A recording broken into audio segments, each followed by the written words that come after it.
Welcome to Think Big with Dan and Qasim. Join hosts Dan Melnick and Qasim Masood as they explore big ideas, limitless possibilities, and engage with visionaries, entrepreneurs, and thought leaders who dare to dream big, get inspired, motivated, and find practical tips for personal growth.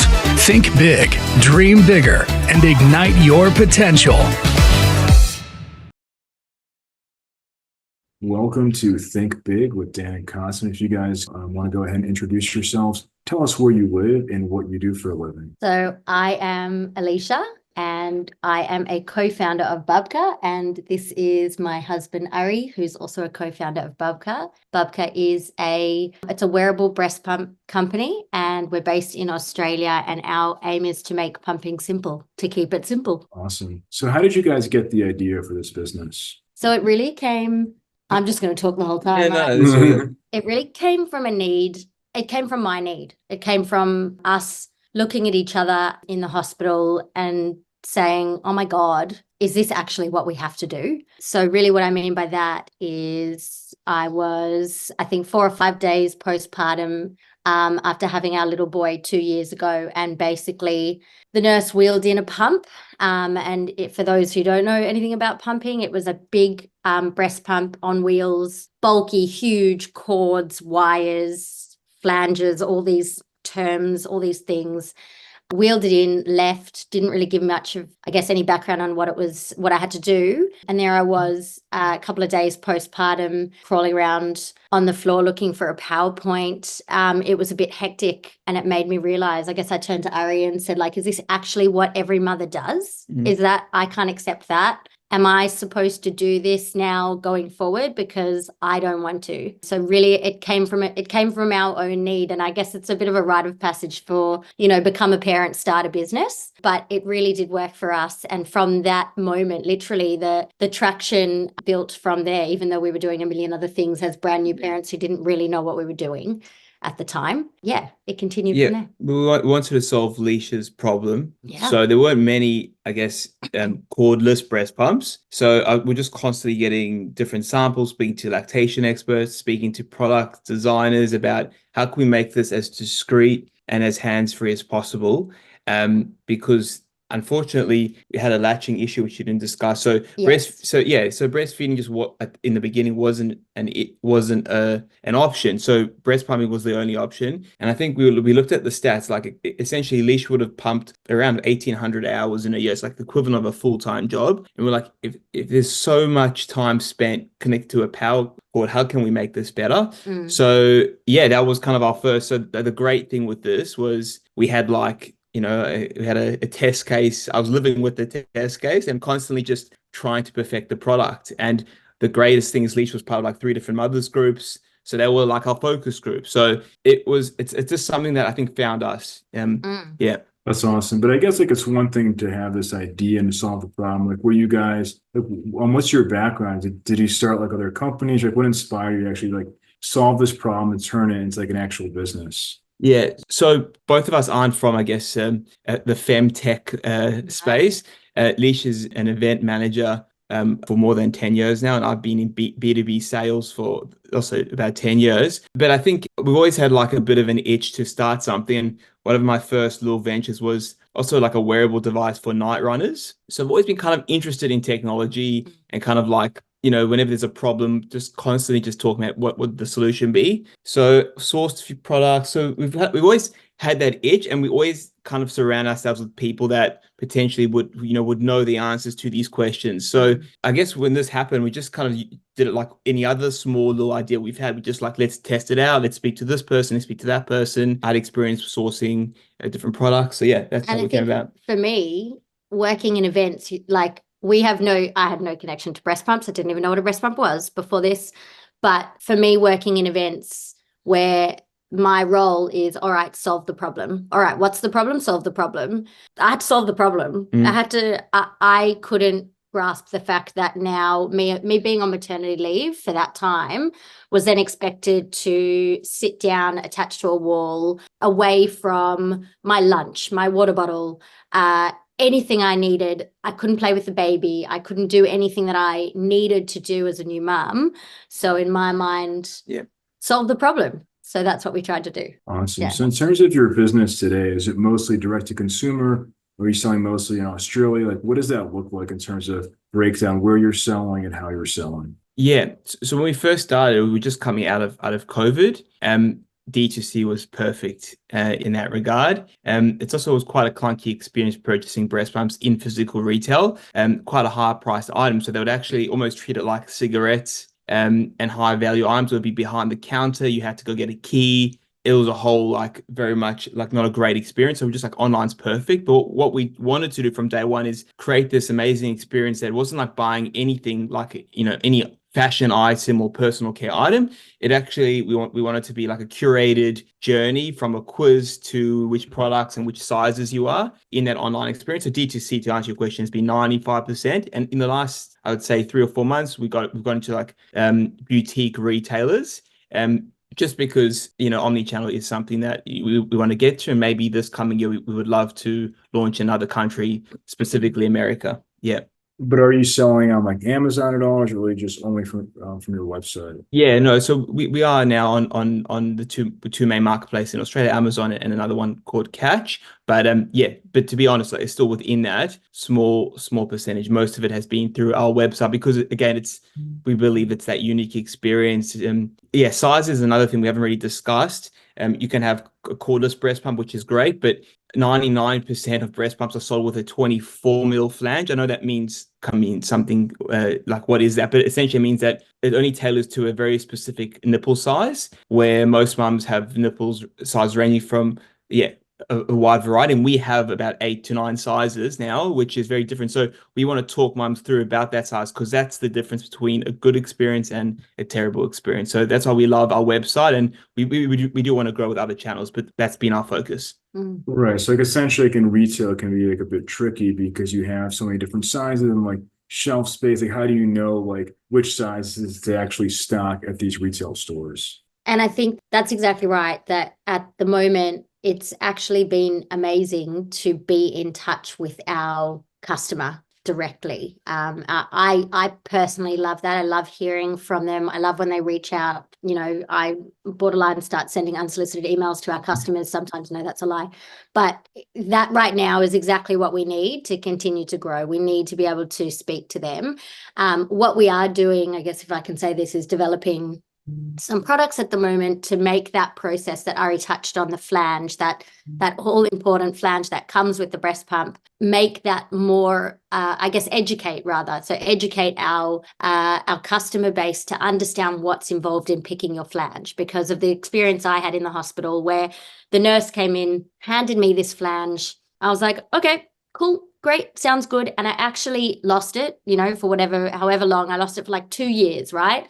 We were getting ready for our new bub, who you just saw just before. He went down for his nap, and I found it, and it was a size 30. If you do my measurement, I'm a size 19. So I didn't even realize that at the time. So just using that as an example, we need to be able to create products, which we're doing at the moment, to educate, and this is the best way we can do that. Hey y'all, it's Dan Melnick, the CEO of Zing, and I wanted to share a special offer for all of our listeners. Right now, if you need software development services, we'll give you 2 weeks of a free trial. Do you need to update your website? Do you want to build a mobile app? Do you want to update something that you've been working on for a long time? We've worked in a high-level technologies like AI, machine learning, blockchain. So shoot me a text, 817-874-2208. Thank you. For sure. So in terms of, scaling, like here in the US, for example, is it really just also this D2C focus? Like, do you have customers in the States? Like, what does that look like to actually grow and expand here in America? Yeah, it's a great question. In Australia, our financial year starts in July, ends 30th of June. So it's 4th of July. So we've been having a little strategy a couple of days the last week about our new year. We've called it the year of scale, and America is definitely there. And we've had many discussions about the best way forward, whether we use Amazon just to dip our toes in, like American Amazon, and then basically speak with, I guess, a customer, potentially like retailers, like I know Target in America is huge, like nearly 2,000 stores. Maybe we just target, like in Australia, that's crazy, by the way. Like our biggest supermarket has 1,000 stores. Like that's our biggest. So the numbers just are mind-boggling. So, we don't have to like conquer America. I mean, I think Australia is the size of one of an American state. So if we can just target one retailer, really well, I think that's probably our best step forward. When I say retailer, hopefully they have both, digital and retail presence. Awesome. So, you obviously mentioned that education is a big part of this product. So how do you go about that process? Like if somebody finds you, do you have lots of conversations with customers, touch points before they buy your products, or what does that kind of look like? So we've created what I like to think is an exclusive little club. We call them Bubka Mums. So we want them to become a Bubka Mum, or if they purchase a product, they are automatically a Bubka Mum. I guess Ari can go into, the touch points we have with them once they've purchased in terms of the way that we communicate with them. At the moment, we use Instagram to try and communicate with our customer base, and obviously email as well, with, I guess, a look to try and get into TikTok and other areas too. But what we offer is something called Bubka Mum support. So quite simply, if they get in contact with us, which they can do in numerous different ways, we offer anything from a phone call to emails back and forth to chat to text, really anything that they need. And when we say we're available 24/7, we really are available 24/7, because especially right now, I am the customer base, right? I'm going through it. I am pumping. I'm awake all night, right? I'm up with the baby, doing what I need to do with the baby, and I am answering calls and emails all the time. So there is that communication always happening. And then I guess in relation to your question about scaling it, so we didn't want to jump. Like we noticed that there was this need for, and we've tried different ways. Like at one point, if you purchased a specific breast pump, you'd get an automatic Calendly scheduling thing, and no one was scheduling anything because it's so unpredictable being a new mother. So that didn't work. So we really like this flexible approach. But what we're doing now is, how can we turn this into a scalable customer service solution? And I guess the buzzword being AI. We kind of now really mapping all the different frequently asked questions Leash gets, even documenting it with videos, and we're going to really get to a point now where it could be a self-serve model, but a really nice curated journey. There's a nice Klaviyo kind of email flow we've got now on the purchase that kind of talks them through every step and depending on the stage of their breastfeeding journey. But we believe potentially through an app or just, I guess, a blog section of our website, we want to have this whole documented journey where they can, it could even be like potentially a bot where they ask specific questions and it has very, very specific answers that we've experienced ourselves, like not just a classic ChatGPT answer. It's very much a Bubka Mum experience. So we are working on making that experience more scalable because like Leash needs to sleep. For sure. Yeah. I love that. Obviously, we're in the AI space. I'm always curious about how people are using AI. And it's awesome that you guys already, I'm thinking one step ahead. And I was just going to ask about that, but it's awesome, really adding AI into your customer experience and creating a sort of high level experience for your customers. So I always ask this question. So if you were to go back in time 2 years ago, before you guys started, what is the biggest piece of advice that you wish you knew?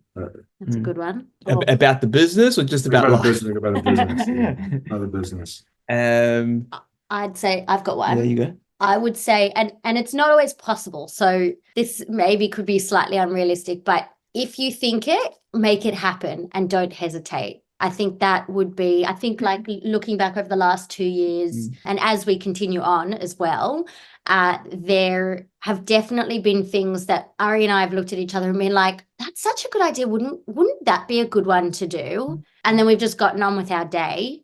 And then a few months or however long later, we've looked at each other and been like, damn, why didn't we just do it? And I think, of course, it's not always realistic, especially with, running your life and, we're having kids at the moment as well, or second kid, just not kids. There's only 2. But I think that's something where just get it done. Just do it because opportunities come and go really quickly. Yeah, I think like context for that was our first year. We both, like, I was still doing my full-time job in sales. Alicia, I guess, was a new mum on maternity leave, and it was just a passion project the first year. Like, it was just somehow it was late at night. We would do a bit of influencer marketing. There was no paid ads at that point, and it got to a point where, and we were really, there were only, we were really unique in that with the first kind of Australian-based cordless breast pump that offered all these sizes, it offered all the support, but we hadn't really tried to give it a go. Like, it wasn't even bootstrapping, we were hardly putting money behind it. But only after I quit my job, and went into a full time, so it's been literally our first full year, and we saw about, I don't know, a lot of competition the last 6 months, and kind of thought to ourselves, to Alicia's point, maybe we should have just given it once we saw there was something, just go for it. Right. You kind of have to, and that's kind of our approach now. It's kind of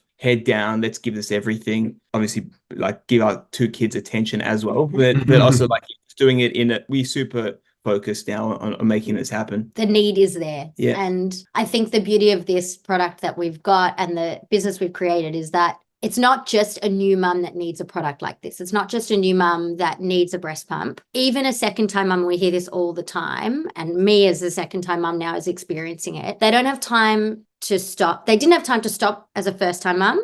They definitely don't have time to stop as a second-time mum, and third and fourth, and so on and so forth. So there's always a need for this product. And I think, like, again, advice, or thinking back over the last 2 years, like, there are personas, like, in terms of market research, there are personas, and you need to pursue it. And you can't forget about any specific customer, because there's just so much in that space. For sure. So speaking of that, if we're going to have this conversation again in 1 year from now, where do you see things going for your business? Yeah, I guess on that, we just talked about the year of scale. Hopefully we've scaled slightly. Like, hopefully we win more markets than we currently are. I think two things. I think we would love to be in America if we speak next year. That's step number 1. Step number 2 is we talked a bit about some of those cool kind of AI or kind of tech innovations we're working on to make the whole experience that much more seamless. So something we're working on too is measuring. So this is currently how mums measure their nipple. It's just a ruler. A school ruler. Yeah. Add 2 millimeters. And it's not a great experience. Very low It's tech. it's not accurate in addition to diameter, but different shaped nipples. So we're actually working on something that will make it more seamless with using 3D scanning and app-based. That's 3D scanned measuring size that will then also kind of embed into our website to make, tell you exactly this is the flange to use and why, and like just make the whole experience that much more easier. So that hopefully we made some advancements in measuring, and we in America, that'd be the answer. Awesome. So if somebody watching this wanted to reach out, do you mind sharing your website or social media? I guess best ways to get in contact. Yes. So our website's bubka.co, and please reach out to us on Instagram, bubka.baby, or our email address, hello@bubka.co. And any new mums listening to Zing, please reach out. We'll give you a nice promo code. We do ship to the States. We ship globally. And yeah, we would love to speak to an international audience about Bubka breast pumps. Awesome. Yeah. Well, thank you both for your time today. Thanks so much, Thanks Dan. for having us. Cheers. Thank you. Cheers.